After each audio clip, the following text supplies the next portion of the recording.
ఎంకన్నా పాట ఒక 2 అవర్స్ ముందే పాట గురించి కొన్ని అభిప్రాయాలు ఇక్కడ మాట్లాడుకుంటే కొందరికి కోపం వచ్చింది. స్వరంలో తీవ్రత ఉండొచ్చు కానీ, నేను చెప్పిన స్వరంలో తీవ్రత ఉండొచ్చు కానీ విషయం పట్ల వెనక్కి తీసుకోవాల్సిన అంశాలు కూడా ఉండకపోవచ్చు అనుకుంటున్నాను. ఇన్ ఫ్యూచర్లో ఎప్పుడైనా నా అభిప్రాయం తప్పనుకుంటే వెనక్కి తీసుకుంటాను. ఆ పాటను ఇప్పుడు కంటిన్యూ చేస్తూ ఉన్నాం. ఆకాశమంతా ఎత్తుగా పారే సెలయేరులాగా, ఆకులందును అణిగి మణిగి కూసే కోయిలలాగా, మట్టిని మునివేళ్లతో ముద్దాడితే పుష్పించే మొక్కలాగా, ఒక లచ్చుమమ్మ, ఒక అలసంద్ర వంక, ఒక ఏకునాదం మోత, ఒక రేల పూత. ఈ జీవితం ఎక్కడిది? ఈ జీవితం ఊరికి దూరంగా నెట్టబడిన ఆదిమ రాగం.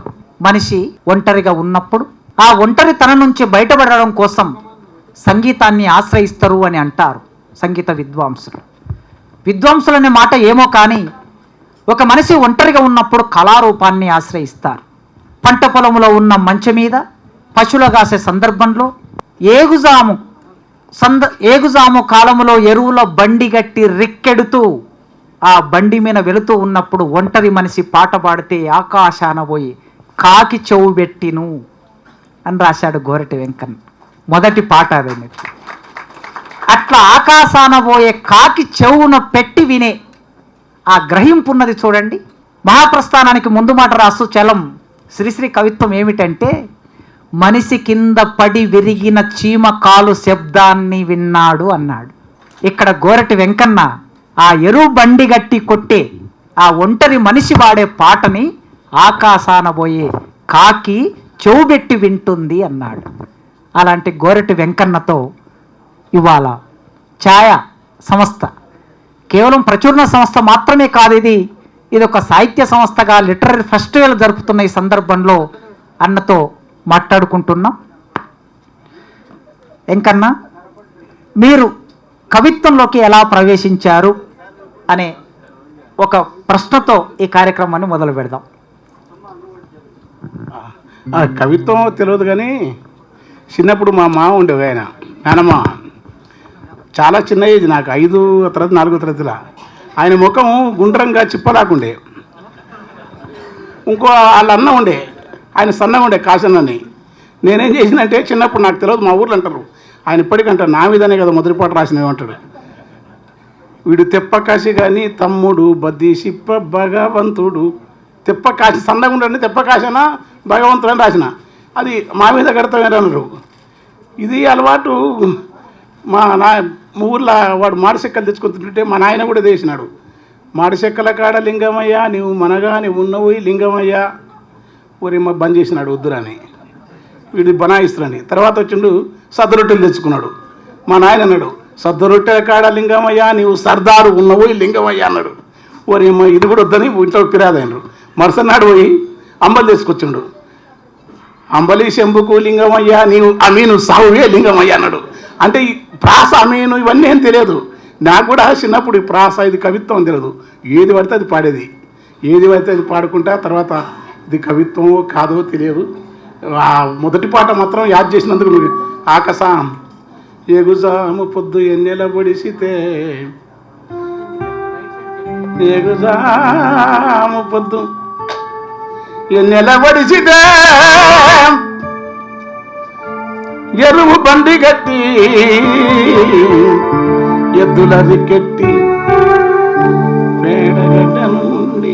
నువ్వు సౌండ్ ఒక్కసారి చేసి మళ్ళీ మార్చొద్దు, బాగుంది, మంచిగా పెంచొద్దు, పుణ్యం ఉంటుంది మంచిగా. ఎందుకంటే కింద నాకు చాలా గౌరవనీయ పేర్లు చెప్తే మా శ్రీనివాస్ సార్ తిడతారు కనుక ఓకే పేర్లు చెప్పాను. అందరికి చాలా అత్యంత నేను ఆరాధించే వాళ్ళు ఉన్నారు అందరూ. విమలక్క, శ్రీనివాస్ గారు, మా యాకూబు, రాఘవాచారి, మా సుబ్బయ్య. మనం అరే ఊర్లో మనం కేశవాచార్య ఒక్కడు లేడు. నాటకం సేమ్ మన నాటకం లెక్కన ఉంది. అతను ఆడ ఉన్నంత స్వేచ్ఛ ఉంటుందంటే పక్కన కాసింపోయి ఉన్నాడు కనుక దానికి కావాల్సిన ప్రకాశం ఉన్నాడు. ఇంకా మనకు ఏమీ లేదు, ఏదో మాటలు తక్కువ, మాటలు అసలు మాట్లాడను. మాటలు అంటే చాలా కష్టం అని మన రమణజీవి మాటలు బంద్ అన్నాడు. కానీ పాటనే చాలా చిన్న ఏజ్, కవిత్వం తెలియదు. మీరు అన్నందుకు చెప్తున్నా. ఏగుజాము పొద్దు ఎన్నెల పడిసితే ఎరువు బండి గట్టి ఎత్తులను రికెట్టి పేడగడ్డ నుండి, పెంటగడ్డ అనగానే మరి వీళ్ళు బాగుంటుందని వాళ్ళకి అర్థం కదా. పేడగడ్డ నుండి పడమర దుక్కి రేలపాటల మీద రాగాలు తీస్తుంటే ఆ కంచు గొంతుకు అల్లంత దూరాన ఆకాశాన వయ్యే. ఆ కంచు గొంతుకు ఏ పాట పాడదంటే, గద్దువాల కోట మీద గద్దరెక్కల కోడి కూసే. గద్దువాల కోట మీద గద్దరెక్కల కోడి కూసే. గద్దువాల కోట మీద వాళ్ళు ఎత్తలేరు. మరి నా అలవాటు, మా నాయన గొంతు నాదే గింతంటే మా ఫాదర్ ఇంత. నాకు ఆయన 1% వచ్చింది, దానికే పొంగు జీర గొంతు చిరంగు. గద్దువాల కోట మీద ఒకటి గద్దువాల కోట మీద గద్దరెక్కల కోడి కూసే. నాగరల్లా నాగరల్లా నల్ల వెట్ట బీజంలో వచ్చాయి. నాగరల్లా నల్ల వెట్టన్న నా స్వామి రంగ కూత కూతకు గుడ్డు పెట్టన్నా. ఇంత కొంచెం మంచి ఆకాశాన వయ్యే కాకి చెవ్వెట్టిను ఆకు నిండిన యాప కొమ్మలు గదులాడు. కాకర పాదులకు కాలువ కట్టినప్పుడు, నిమ్మ పండ్లముకు నీళ్లు పెట్టినప్పుడు, అంటరాని ఆకు అలము దింపినప్పుడు, ముట్టరాని ముండ్ల కంపలేరినప్పుడు, శరవెంక తుమ్మల్ల కొమ్మ నరికినప్పుడు. పాట అదే నా కవిత్వానికి విశ్వవిద్యాలయం. అక్కడి నుంచి పాట అదేం రాస్తామో తెలియదు, ఎందుకు రాసినో తెలియదు. చాలా వరకు ఇప్పుడు కూడా చెప్పకపోతే నేరం కనుక ఆంధ్రజ్యోతి వివిధలో శ్రీనివాస్ గారు వానమ్మ పాటేసే వరకు కూడా నేను ఇది సాహితీ పత్రికలో వస్తానే లేదు, భారతీయ పత్రిక నేను కూడా చదువుకున్నా కానీ రాకుంటే వస్తా. కానీ మరి కవిత్వం రాసి పేరు తెచ్చుకోవాలనే ప్రేమ ఉంటుందిగా, అది ఉంటుంది. కానీ అది దానికి ఏనాడో వస్తాను కానీ పేరు తేవాలనే ఆలోచన కానీ ఏ ప్రిమిటివ్ సమాజాల్లో ఉన్న గాయకులు ఉండదు. ఎందుకంటే పేరు అనేది చాలా భయంకరమైనది. అది ఆ సూపు నుంచి నేనేమంటే, బాగుంది బాగుందిరా ఎంత బాగుందిరా కవుల కంటి సూపు ఎంత బాగుందిరా. బాగుంది బాగుందిరా ఎంత బాగుందిరా కవుల కంటి చూపు ఎంత బాగుందిరా.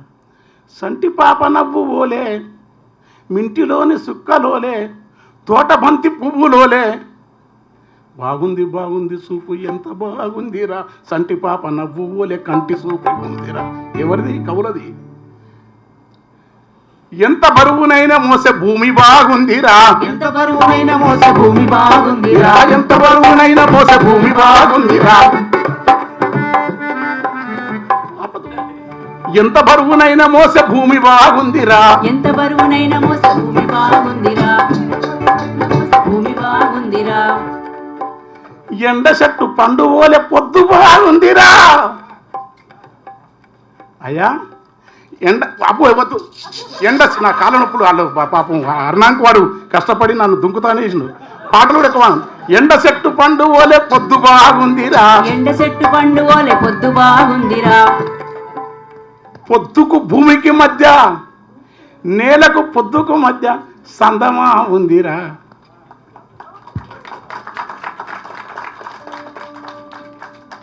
అందమంతా దాని చుట్టూ అల్లుకోనుందిరా అంటే అది కవిత్వం. కానీ కొండ మీద పిండిని సిరి నేల కొంపుతుందిరా. బాగుంది బాగుందిరా ఎంత బాగుందిరా కవుల కంటి చూపు ఎంత బాగుంది.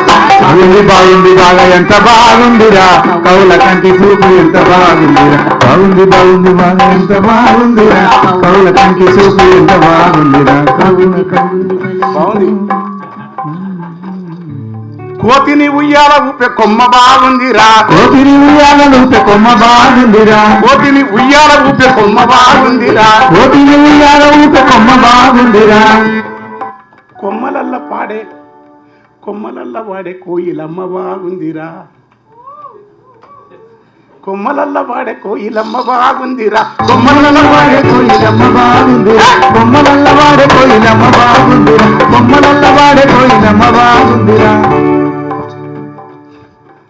కొమ్మ కోయిలమ్మలోన అమ్మ పదముందిరా, కొమ్మ కోయిలమ్మలోన అమ్మ పదముందిరా. ఆ అమ్మ పాదాల కాడ పాట పుట్టిందిరా. బాగుంది బాగుంది బాగా ఎంత బాగుందిరా, కౌల కంటి చూపు ఎంత బాగుందిరా, కౌల కంటి చూపు ఎంత బాగుందిరా, కౌల కంటి చూపు ఎంత బాగుందిరా, బాగుంది బాగుంది బాగా ఎంత బాగుందిరా, కౌల కంటి చూపు ఎంత బాగుందిరా, కౌల కంటి చూపు ఎంత బాగుందిరా.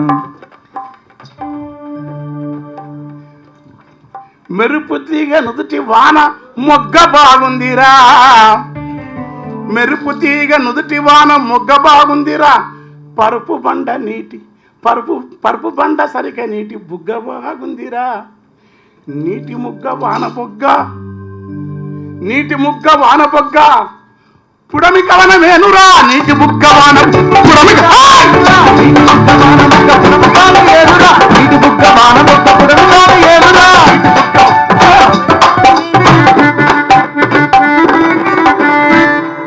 నీటి ముగ్గ వానబుగ్గ పుడమి కవిత్వం రాస్తున్నది మా గురువు పుడమి. సల్లని పిల్లగాలులు తిలకం, సల్లని పిల్లగాలులు చక్కగా విచ్చిన పూలు,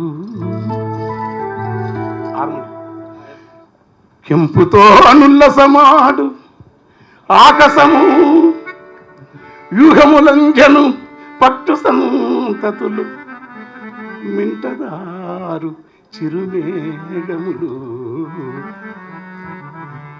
కవిత్వం పుడమి నడిపింది. వీసే గాలి, మోసే నేల, పొంగే గంగ, పొద్దు నింగి 5 రూపం ఈ గుడి దర్పం, చిరునవ్వు వర్ణమై సాంద్రత గంధమై పున్నాగ దృశన కన్నీరు పుంజరై, ఆకుపచ్చని లేత ఒకరి వాసన పూతలై, గుబురు గుబురుల కాతలై, గురువిందు నిలుపోతలై, పరిమళపు పుముగ్గలై, పల్లె బుగ్గున సుక్కలై, పూసులోని మొగలు పాదులోని రెక్కలై, అనంత కాంతి పుంజములతో అలలించే నింగిరేడు నిరంతరంబు, వెలుగు పూలు నేలకు వెదజల్లు వేళ, కవిత్వం కాంతిని తనలోకి వంపుకుంటాడు పసిపిల్లలైన కవులు.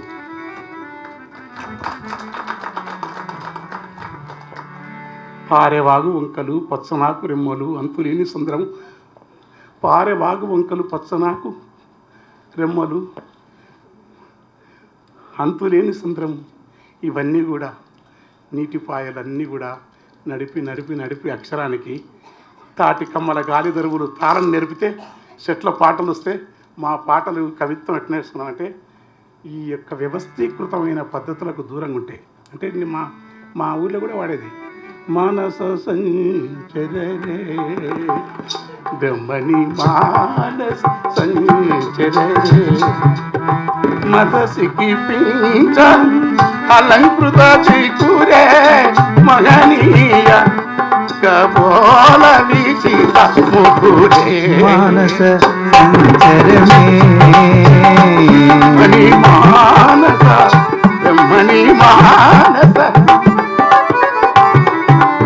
శ్రీరమణి కుచ దుర్గ విహారే శ్రీరమణి కుచ దుర్గ విహారే సేవక జన మందిర మందారే మానస సంచరమే బ్రహ్మణి మానస సంచరమే. మా ఊళ్ళో కూడా ఇది వాడేది. దీంట్లో నేను చిన్నప్పుడు పోతే అందులోకే పోతుంటే, ఎందుకంటే అది భలే ఉంటుంది, మామూలదు. దాన్ని మర్చిపోవడం వల్ల నేను ఇక్కడ రావడానికి కారణం మహనీయులైన ప్రజావాగ్గే పరంపర. కబీరు, నామదేవు, తుకారం తర్వాత అన్నమయ్య తర్వాత కానీ మా దగ్గర ఉన్న దున్నయ్య దాసు, వీరబ్రహ్మం, విశ్వద్దీను, చెన్నదాసు, రాకమచంద్ర వెంకటదాసు, ప్రజాకవి వేమన, ఇట్లా రావడానికి ఇలాగ రాయాలని ప్రజాకవిత్వాన్ని అంతకుముందు నేను ఈ సంస్కృత పద సమాసతను కొంచెం గీకేది. ఎందుకంటే అందులో ఉన్నవే మనం రాసేది ఏమంటే పదాలన్నీ పుట్లు పుట్లు మహాకవులు వాళ్ళు అదే రాసేది. దాన్ని మార్చుకోవాలని చెప్పిన కేకే రంగనాథాచార్యులు 1 సంవత్సరం మా గురువుగారు ఉండటం వల్ల ఈ పాటల ప్రపంచంలోకి నేను వచ్చిన. అట్లనే నాజరు, గద్దరు, సుద్దాల హనుమంతు, కర్ణాటి లక్ష్మీనరసయ్య, సలాది భాస్కర్రావు గారు. సలాది భాస్కర్రావు ఓ 2 నెలలు నా దగ్గర ఉంటారా చిన్నప్పుడే, ఎందుకంటే ఆయన ఏది వాడితే అది వాడేది. అప్పుడు ఆయన సంగీతం వాడు నన్ను, అంటే నువ్వు ఫోన్ ఎక్కువ టైం తీసుకోను, బృందావనమది బృందావనమది అందరిది అంటే ఇది వస్తుంది కదరా నీకు శ్యామ అన్నాడు. సార్ నాకు శ్యామ రాదు, సారథి భాస్కర్ గారు అన్నాడు. ఏనాడు నడచినావు ఈ ఎడారులలోన సలలిత ఆరామ సీమలని కానీ ఇదని శ్యామ వస్తుంది నీకు అన్నాడు. నాకు శ్యామ వస్తావు రాదు కానీ పోతన్నా దున్న పోతన్నా దీన్ని కొన్న ఫలమే ఉందన్నా, పోతన్నా దిని కొన్న ఫలమే ఉందన్నా, పోతన్నా దున్న పోతన్నా దిని కొన్న ఫలమే ఉందన్నా, పోతన్నా దున్న పోతన్నా దిని. భాస్కర్రావు గారు, అరే నీకు శ్యామరాగం తెలుసు. నాకు శ్యామ తెలియదు సార్, ఊళ్ళో వాడినరు, నా దగ్గర కాకినాడ రా అన్నాడు. మా యూట్యూబ్ విజయ్ కుమార్ గారు, రామరెడ్డి గారు పంపించాలని చూసినప్పుడు నాకు బలిష్టం మన సార్వాసిన. తర్వాత మళ్ళీ కొన్నాళ్ళకు సినిమా వచ్చింది. సినిమా వస్తేప్పుడు కన్నులతో చూసేది గురువా కన్నులకు సొంత